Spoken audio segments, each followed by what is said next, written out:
Few commanders in the Second World War faced the conditions that William Slim faced, and still managed to transform defeat into victory with such methodical, unshakable resolve. A soldier's general, in the truest sense of the phrase, Slim possessed none of the theatrical self-promotion of a Patton or the carefully cultivated mystique of a Montgomery. What he possessed instead was something rarer and ultimately more valuable: a penetrating tactical intelligence, an instinctive understanding of the men under his command, and an almost preternatural capacity to remain clear-headed in conditions of total chaos. His campaigns in the jungles and plains of Burma would take him from one of the most humiliating retreats in British military history to one of the most complete and decisive land victories of the entire war. And the journey between those 2 points was driven entirely by the quality of his mind and the force of his character. Slim had come up through the Indian Army, fighting at Gallipoli and in Mesopotamia before the First World War ended, and again in East Africa and the Middle East in the early years of the Second. He had been wounded twice, mentioned in dispatches multiple times, and had spent the interwar years absorbing the lessons of difficult campaigns fought with limited resources against determined enemies. By the time he was given command of the Burma Corps in March 1942, he was already a seasoned and battle-hardened officer, but nothing in his experience had fully prepared him for what he was about to inherit. Japan had entered the war in December 1941 and moved with extraordinary speed. By early 1942, Japanese forces had swept through Malaya, captured Singapore in the largest capitulation of British arms in history, and were now driving into Burma with the clear intention of cutting the Burma Road, isolating China, and threatening India itself. The British and Commonwealth forces in Burma were outfought, outmaneuvered, and in many places simply outclassed. The Japanese infantry moved through jungle terrain that British commanders had considered impassable, appearing on flanks and behind positions that seemed secure, setting up roadblocks in the rear and inducing a panic that spread rapidly up and down the chain of command.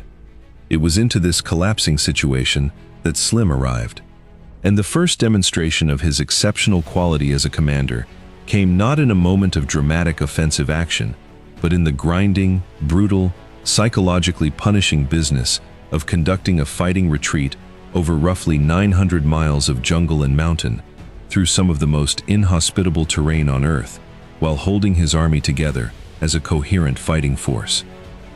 The retreat from Burma in 1942 was conducted over 3 months, through jungle, mountain passes, and monsoon conditions that killed men as surely as enemy bullets did.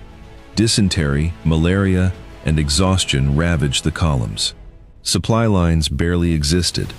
Air support was negligible, and the Japanese continued to press, probing for weakness, attempting to cut off and destroy isolated units before they could rejoin the main body.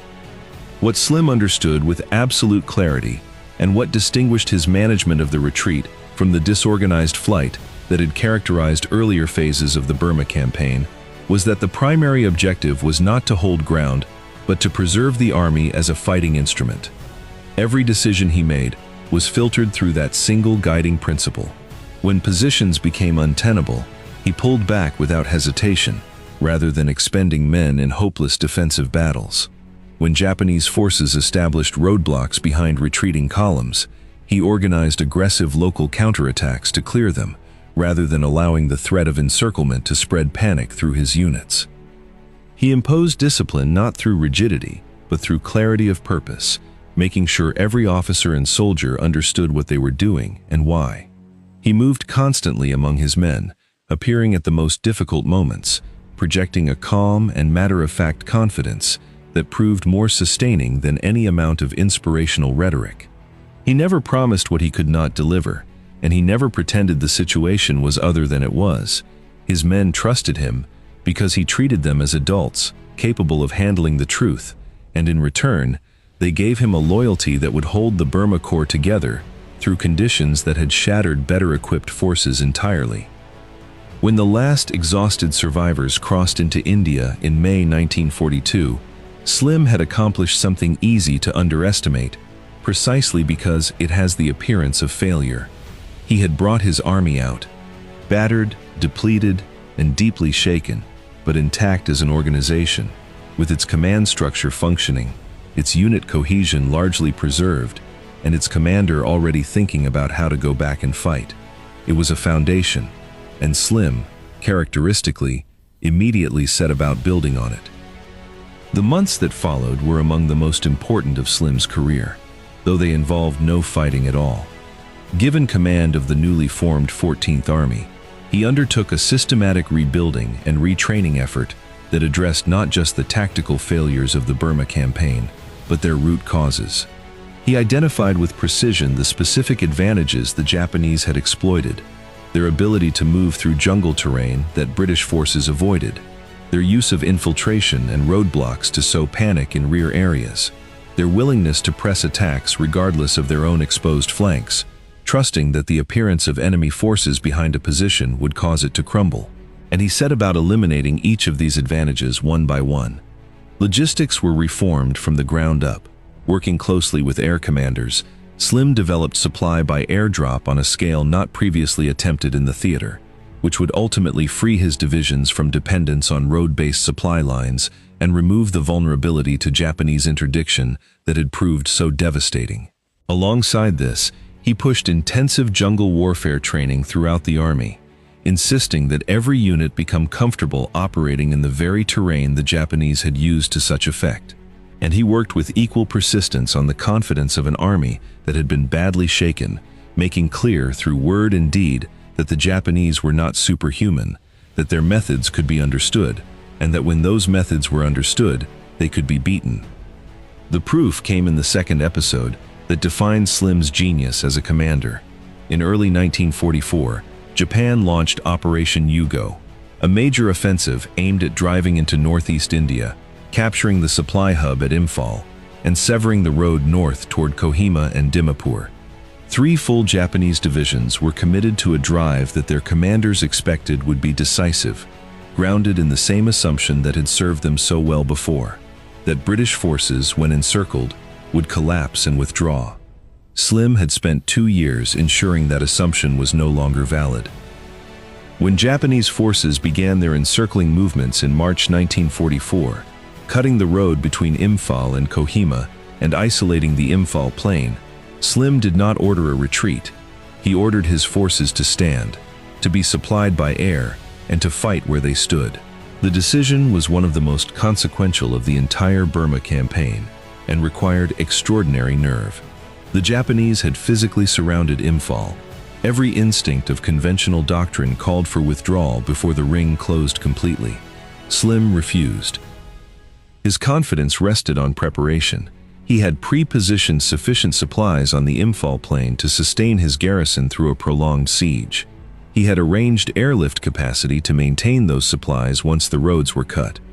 And critically, he had trained his men to understand that an enemy appearing in their rear was not a signal to abandon their position, but an opportunity, because the Japanese columns that had encircled Imphal were themselves desperately overextended, far from their own supply lines, and depending entirely on capturing British stockpiles to keep the offensive alive.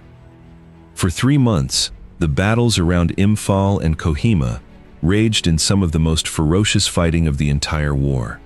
The Japanese attacked with the same fierce determination they had shown throughout the campaign, but this time they could not break through, and the attritional battle that followed was one the Japanese plan could not sustain.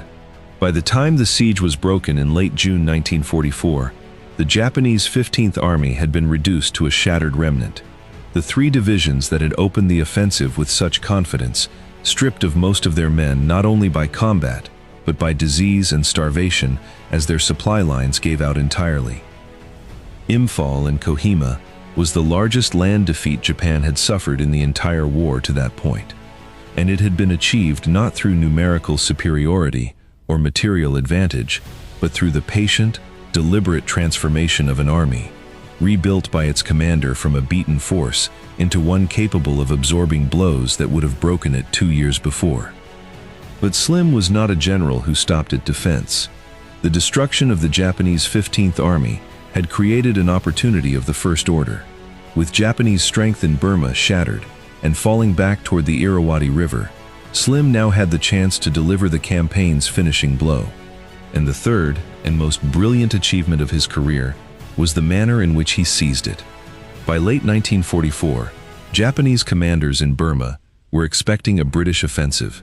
They anticipated that Slim would attempt a crossing of the Irrawaddy on the most direct axis, the route toward Mandalay, and concentrated their remaining strength to defend against exactly that. What followed was a masterpiece of operational deception. Slim deliberately reinforced that expectation. He made highly visible preparations for a major crossing north of Mandalay, with sufficient activity to convince Japanese intelligence that the main blow was coming there. Feint crossings were made in that sector, designed to be seen, to draw attention, and to fix Japanese reserves in place. Japanese commanders responded as intended, massing their forces to meet what they believed was the primary British thrust. Meanwhile, the real main effort had been assembled in total secrecy far to the south. The Fourth Corps, under Lieutenant General Frank Messervy, had been moved with extraordinary care. Approach marches conducted at night, radio traffic masked, assembly areas concealed from Japanese air reconnaissance. On February 13, 1945, Fourth Corps crossed the Irrawaddy at Nyangu, far south of the Japanese concentration, achieving almost complete surprise. A bridgehead was secured before any coherent response could be organized, and from it, Slim launched his armored formations in a rapid drive on Meiktila, the vital Japanese administrative and supply center in central Burma. Meiktila was the hub through which nearly all Japanese supply and communication in the theater flowed. Its loss would sever the logistical lifeline of every Japanese force defending Mandalay and the north. Stunned Japanese commanders rushed units southward from the Mandalay front to counterattack and retake it. But that reaction was exactly what Slim had designed the operation to produce. As Japanese strength drained south toward the Meiktila crisis, the British and Indian divisions pressing toward Mandalay from the north found the resistance ahead of them thinning. Mandalay fell on March 20, 1945. The Japanese army in Burma never recovered. Caught between the forces holding Meiktila and those that had taken Mandalay, their divisions were destroyed in the open. Slim then launched a drive southward toward Rangoon, pushing his forces through the gathering heat of the approaching monsoon in a pursuit that covered hundreds of miles in weeks, recapturing the Burmese capital on May 3, 1945, just ahead of the rains that would have ended the advance. The Burma Campaign was the longest land campaign fought by British and Commonwealth forces in the entire Second World War, and the man who transformed its final chapter from attritional stalemate into total, war-ending victory was a general who had begun that campaign supervising a retreat, and who had never once stopped thinking, from the moment he crossed back into India, about how he was going to return. Thank you for watching. Which of Slim's 3 operations do you consider most remarkable, and which commander should we cover next? And if you enjoy the content, do consider subscribing.